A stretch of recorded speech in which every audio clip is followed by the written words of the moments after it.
This is still ANC News 7 p.m. I'm Yvette Novenario. Again, the headlines. House Speaker Jose de Venecia stresses he is constrained to abide by the Supreme Court ruling, declaring the second impeachment complaint against Chief Justice Hilario Davide unconstitutional. The president defends the extreme action taken against former ATO Chief Panfilo Villaruel and Lieutenant Senior Grade Ricardo Cachillar, even as authorities try to determine if their takeover of the NAIA control tower was part of a larger plot. Senate President Franklin Drilon, meantime, calls for a congressional probe into the NAIA siege. Overseas, Iran again promises to suspend its disputed uranium enrichment program. Palestinian President Yasser Arafat reasserts control over Palestinian security forces. And Saudi Arabia assures terror attacks will not destabilize the kingdom amid warnings the Al-Qaeda is bent on toppling the pro-Western Saudi government. Part of modern-day consumerism is the use of credit cards. Now you can even use them for internet purchases, but as shopping technology gets more convenient, so does finding loopholes in the system, enabling one to use credit accounts other than his. To warn against credit card hackers and their latest rackets, we have Philbert Manaog, who is a special investigator with the NBI, and Charles Yeomans, Managing Director of Yes Group Company. Thank you so much for joining us today. Okay, how severe is the problem with credit card fraud on the internet? I don't think it's as severe as people think. Okay. It's actually, you're quite well protected.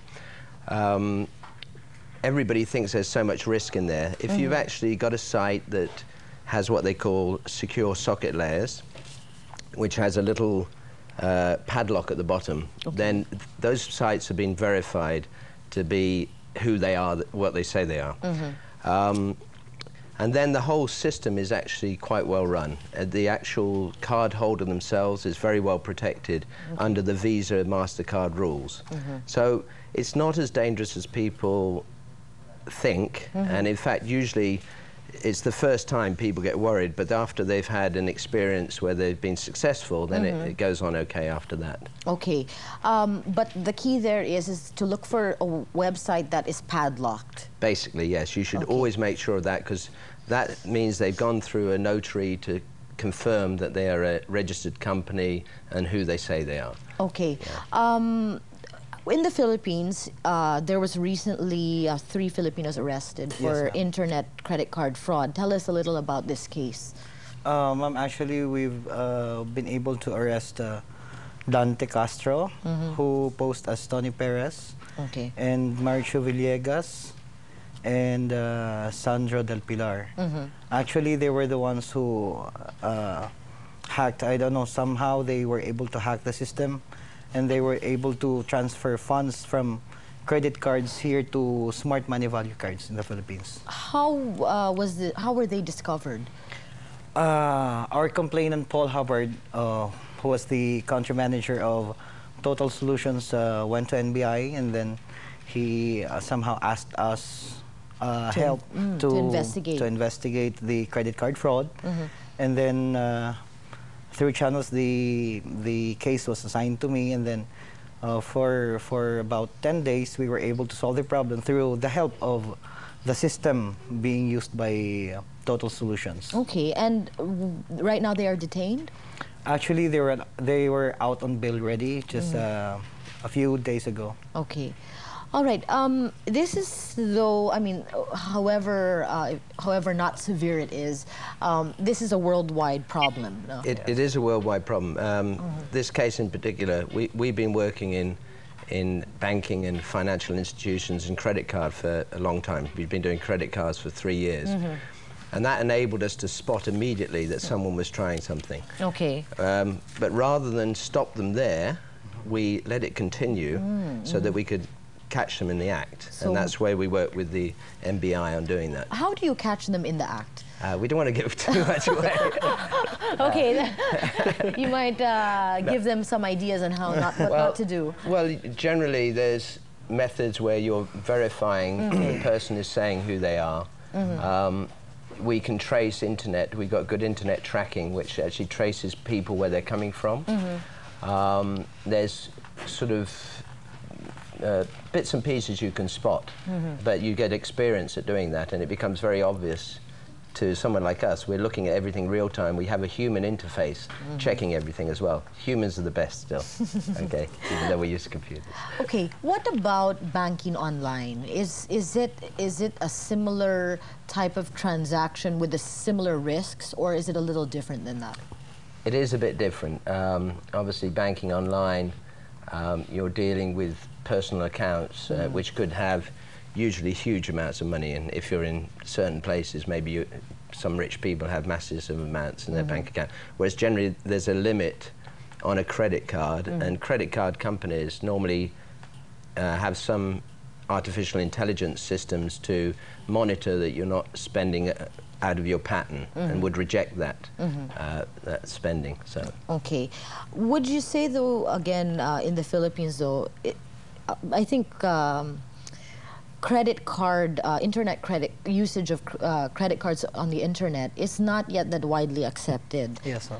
Because I think right now, people are more worried about the fact that they're not actually putting a signature anywhere.